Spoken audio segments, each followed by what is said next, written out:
اعوذ باللہ من الشیطان الرجیم بسم اللہ الرحمن الرحیم الحمد للہ رب العالمین والصلاة والسلام علی سید الانبیاء والمرسلین۔ الحمدللہ، اللہ تبارک و تعالی کا بڑا کرم ہے کہ اس نے اپنے حبیب کریم صلی اللہ علیہ وسلم کے ذریعے ہمیں ایک ایسی کتاب عطا فرمائی کہ اگر ہم اپنے تمام شعبہ ہائے زندگی میں اسے رہنما بنا لیں اور حقیقی رہنما بنا لیں تو کبھی بھی گمراہی کا امکان ممکن نہیں ہے۔ رسول کریم صلی اللہ علیہ وسلم نے اپنے آخری خطبے میں ارشاد فرمایا تھا کہ میں تمہارے درمیان دو چیزیں چھوڑ کر جا رہا ہوں، اگر تم نے اس کو مضبوطی سے تھام کر رکھا تو کبھی گمراہ نہیں ہوگے، اور اگر تم نے اسے چھوڑ دیا تو گمراہ ہو جاؤ گے۔ اور پھر ارشاد فرمایا کہ ایک ان میں سے قرآن ہے اور دوسرا میری سنت۔ بدقسمتی ایسی ہے کہ جیسے جیسے زمانہ نبوی میں بعد پیدا ہوتا چلا گیا، مسلمان قرآن سے دور ہوتے چلے گئے۔ آج صورتحال یہ ہے کہ جن امور کو اللہ تبارک و تعالی نے ہم پر لازم قرار نہیں دیا، ہم اس کا بہت زیادہ اہتمام کرتے ہیں، اور جس چیز کو اللہ تبارک و تعالی نے ہم پر لازم اور ضروری قرار دیا ہے اسے ہم نے ترک کر دیا۔ آج ہم قرآن کو چومتے ہیں، آنکھوں سے لگاتے ہیں، ادب سے سر پر رکھتے ہیں، خوبصورت کپڑے میں لپیٹتے ہیں اور ایک اونچے مقام پہ رکھ دیتے ہیں۔ اللہ تبارک و تعالی نے فقط اس لیے قرآن عظیم دیا کہ ہم اس کی عربی عبارت کی تلاوت کریں، چاہے ہمیں ترجمہ سمجھ میں آئے یا نہ آئے۔ کیا قرآن عظیم کا یہ حق تھا کہ اپنے بچوں کو فقط عربی عبارت پڑھوا دی جائے یا حفظ کروا دی جائے اور اس کے بعد قرآن کو کسی جزدان میں لپیٹ کر رکھ دیا جائے، اس کے مزید تقاضے پورے نہ کیے جائیں؟ ایسا نہیں ہے۔ میں اس کو آپ کو ایک مثال سے سمجھاتا ہوں۔ ایک بادشاہ نے اپنے ایک خادم کو ایک خط بھیجا اور اس میں کچھ احکامات تھے، اور بادشاہ نے یہ تلقین اس میں لکھی تھی کہ جیسے ہی یہ لیٹر تمہارے پاس پہنچے فوراً سے پیشتر ان احکامات کو پورا کر دینا، ان میں ذرہ برابر دیر کرنا، کوتاہی کرنا تمہارے لیے سزا کا سبب بن سکتا ہے۔ جب وہ لیٹر اس خادم کے پاس پہنچا تو وہ یہ نہیں پڑھتا کہ اس میں کیا لکھا ہوا ہے، بلکہ وہ اس خط کی تعریف میں لگ گیا، کہنے لگا واہ کیا خوبصورت خط ہے، کتنا پیارا لکھا ہوا ہے، کتنی پیاری روشنائی استعمال کی گئی ہے۔ اسے سونگتا تھا، واہ سبحان اللہ کتنا خوبصورت اس میں عطر استعمال کیا گیا ہے۔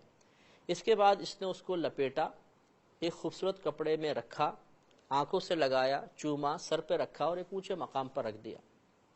اب اس خادم کی عادت تھی کہ روزانہ اس لیٹر کو باہر نکالتا تھا اور بغیر پڑھے چوم کر آنکھوں سے لگا کر دوبارہ رکھ دیا کرتا تھا۔ کچھ عرصے بعد بادشاہ نے اس کو دربار میں طلب کیا اور پوچھا کہ کیا تم نے ان احکامات پر عمل کیا؟ اس نے معذوری کا اظہار کیا کہ حضور مجھے تو فرصت ہی نہیں ملی، میں تو اس خط کی تعریف میں لگا رہا، میں نے اس خط کو چوما، آنکھوں سے لگایا، اونچے مقام پہ رکھا۔ اب میں آپ سے یہ پوچھتا ہوں کہ یہ بتائیے کہ کیا وہ بادشاہ کی طرف سے انعامات کا مستحق ہوگا یا سزا کا مستحق ہوگا؟ حالانکہ اس نے عقیدت کا اظہار بھی کیا ہے، محبت کا اظہار کیا ہے، ادب کا اظہار کیا ہے، اس نے خط کے ساتھ اظہار عقیدت اور اظہار ادب میں کوئی کوتاہی نہیں کی ہے، لیکن اس کے باوجود آپ اس بات کے اقرار کریں گے کہ وہ بادشاہ کی طرف سے سزا کا مستحق ہے۔ وجہ یہ ہے کہ جس مقصد کے لیے وہ لیٹر دیا گیا تھا اس نے اس مقصد کو پورا نہیں کیا، لہٰذا جو اس پر لازم نہیں کیا گیا تھا اس نے پورا کیا، جو لازم اور ضروری قرار دیا گیا تھا اس سے کوتاہی برتی تو وہ سزا کا مستحق ہو گیا۔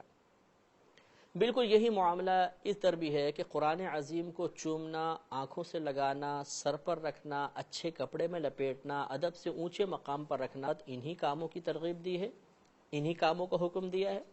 میرا غالب گمان ہے آپ پورا قرآن پڑھ لیں گے تو قرآن عظیم میں کسی مقام پر یہ نہیں ہے کہ قرآن کو چومو، اس کو آنکھوں سے لگاؤ، اونچے مقام پر رکھو، اس میں کسی کو انکار نہیں ہو سکتا۔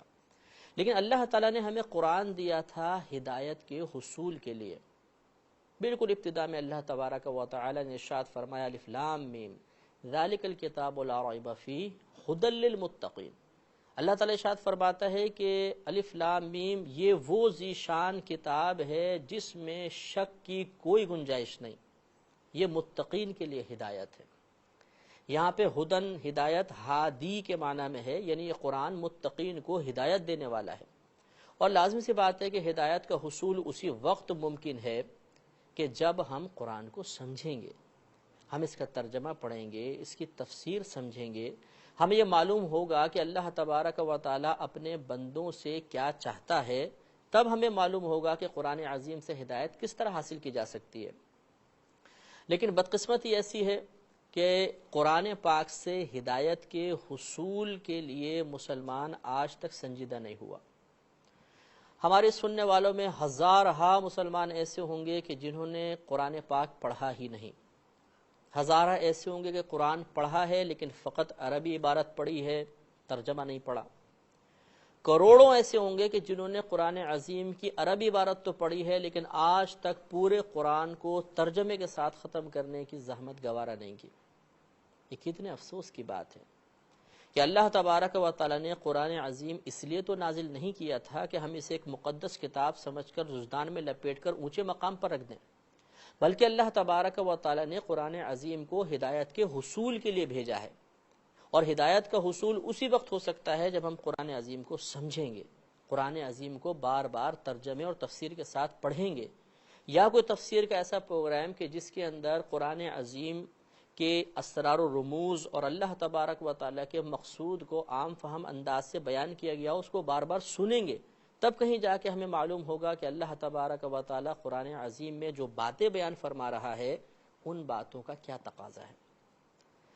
آپ غور کیجئے، اللہ تبارک و تعالیٰ نے قرآن عظیم میں عذابات کی آیات بھی نازل فرمائیں، پچھلی قوموں کے عبرتناک واقعات بیان فرمائے، جنت کے انعامات کا تذکرہ ہے، میدان محشر کا تذکرہ ہے، قیامت کے ہولناک مناظر کو بیان کیا گیا ہے، انبیاء علیہم السلام کے قصص بیان کیے گئے ہیں، اس میں نصیحت بھی ہے، اس میں امثلہ بھی ہیں۔ کیوں؟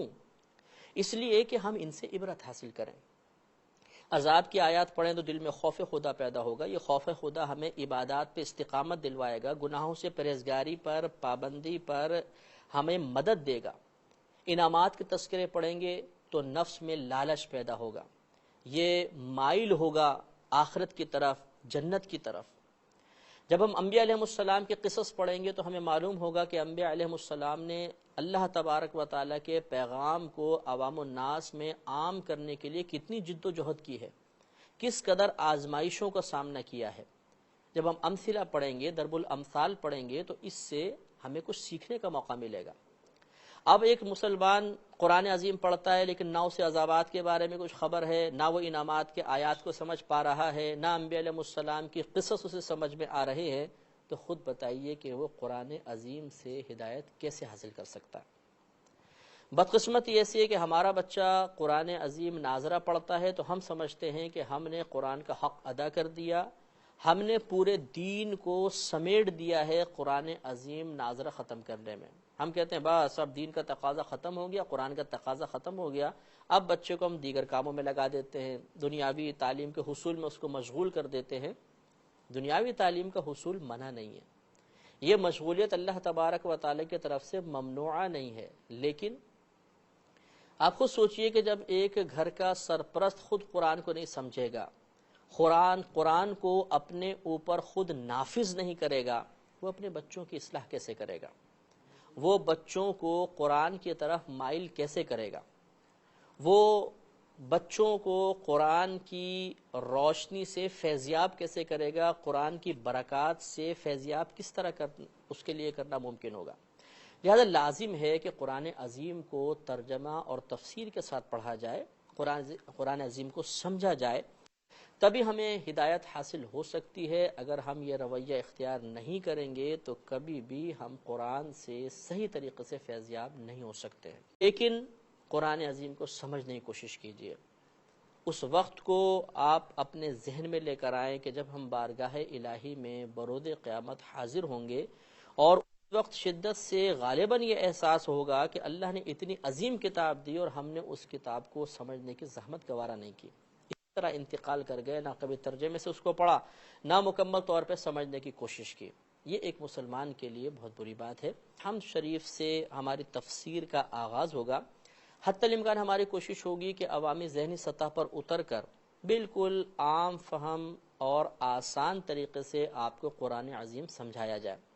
آپ سے میری مؤدبانہ گزارش ہے کہ آپ ہمارے مخصوص وقت پر ضرور اس پروگرام کو دیکھیے، دوسروں کو ترغیب دیجیے، اور اسے اپنے لیے اللہ تبارک و تعالیٰ کا بہت بڑا احسان آپ تصور کریں کہ اس نے آپ کو آپ کی زندگی میں ایک مرتبہ پورے قرآن کو اچھے انداز سے سمجھنے کی توفیق اور موقع عطا فرمایا۔